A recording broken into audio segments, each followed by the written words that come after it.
When you're up against the best Overwatch team in the world, it's not enough to just play your game. To take down the San Francisco Shock, McGravy and the rest of the LA Valiant will have to disrupt the champions' game plans and look to pull off an implausible play. On map 3 between the LA Valiant and the San Francisco Shock, the score was all tied up 1-1. The Shock managed to complete the map on their attack relatively easily and with a sizable 2-minute 50-second time bank, so the Valiant had to somehow find a way to keep their heads in the game and at the very least complete the map themselves if they wanted a chance to beat the Shock in the series. And credit where credit is due. The Valiant managed to steamroll the first 2 objectives of Numbani and get to the final portion of the map with 5.5 minutes on the clock, a time which put the Shocks to shame. Now headed into that third point, both teams would have one more real contested fight to take true control of the map. And the Shocks start off on an odd foot. Despite having both the Earthshatter from Reinhardt and Doomfist's Meteor Strike, both of which can be game-changing ultimates when utilized correctly, Smurf and Sinatra decide that they want to switch off onto new heroes, resetting their ult charge completely. Now the only ultimates online across both teams would be Choi Hyobin's Graviton Surge and KSF's Blizzard.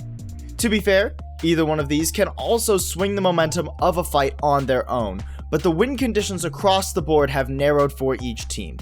For the Valiant, if KSF can find value with his ult, then they should be able to finish the map. The Shock will have to kite the Blizzard from the Valiant and then try to use the Graviton Surge. If the Shock go too early, the Blizzard will shut them down, and if the Valiant don't find value with the Blizzard, they risk losing momentum. But of course, in this new age of variable comps and hero pools, there always exists one win condition for either team at any time. Eliminate the vulnerable enemy players before any ultimates can be used effectively. The Valiant of course know this, and recognizing the multiple windows for errors their time bank allows, they aren't afraid to play risky and aggressive. Right at the start of the Valiant's ingress into Point C, the team pulls a mystery gang and splits up. While Dreamer, KSF, and Rain keep the objective moving with 3 people, KSP, McGravy, and Lastro go around the side and move towards the Shock spawn. With McGravy's experimental barrier, the 3 players from the Valiant can take control of a vital angle and force the Shock to split up themselves. Choi Hyobin, knowing he can't contest the shielding with low energy, moves towards the fight, accruing on the payload. Ons, without peel from his team, is forced to stay back by the Shock spawn and in cover, and Violet, who's initially out more towards the open for ideal line of sight, is forced to move around into cover that denies him the same kind of potential value.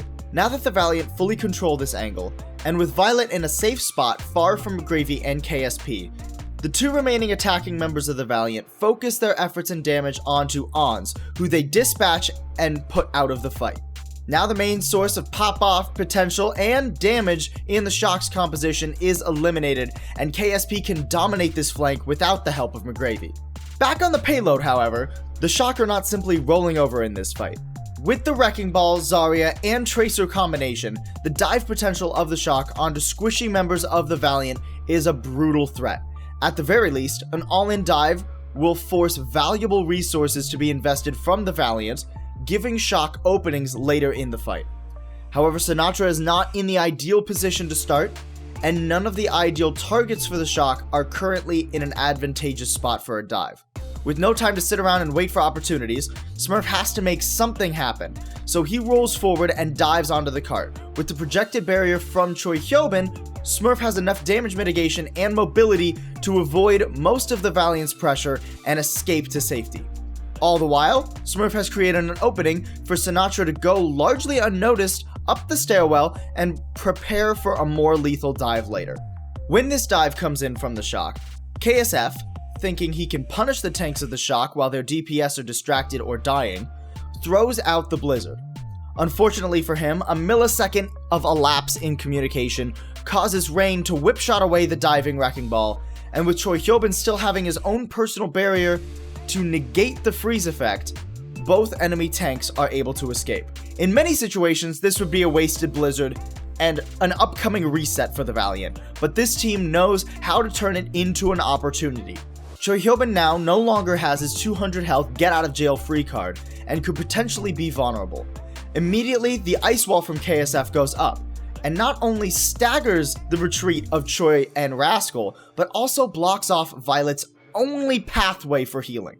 Rascal, with Brigitte's shield bash, is able to maneuver slightly faster than Choi on the Zarya, and thus the Shock's off-tank becomes the expected target for the Valiant. With the endothermic blaster, KSF locks down Choi Hyobin and puts a giant target on his head. But unfortunately for the Valiant, most of their resources are elsewhere, with both healers distracted in the backline by the enemy diving Tracer, and 2 members still on the flank. Rascal moving forward and expending the last of his barrier shield to body block for Choi Hyobin, alongside Violet, who has regained line of sight, is enough to keep the Zarya alive. Now the freeze is expired, and the off-tank of the Shock is ready and willing to throw in his Graviton Surge, locking down both Dreamer, who already used the Orisa Fortify, and KSF. It's not a picture-perfect grav, as it only catches 2 members of the Valiant, and KSF is easily able to enter the Cryo Freeze and avoid being eliminated. But Dreamer, at the very least, is exposed, and if the Shock could remove the enemy main tank, it could turn the tide of the fight. But back from the flank and at the ready, rotating through the mini pack room, comes the Valiant's own off-tank with his experimental barrier at the ready, and McGravy is able to push his shield forward in time to save Dreamer's life. Now the Shock are focused on the enemy payload and out in the open, giving KSP a beautiful angle to dispatch the low health enemy Zarya and Brigitte. Sinatra and Smurf are able to re-engage and take down Dreamer eventually, but it's too little and too late at this point for San Francisco. With support ultimates and a close spawn, the Shock are able to stall more time off the clock, but are simply stat checked by the Transcendence healing and the Supercharger damage amplification that are now available for the Valiant. Los Angeles is able to complete the map with a vastly superior time bank, and then on a second excellent attack in the time bank rounds, win Numbani and put themselves on match point against the 2019 Grand Champions.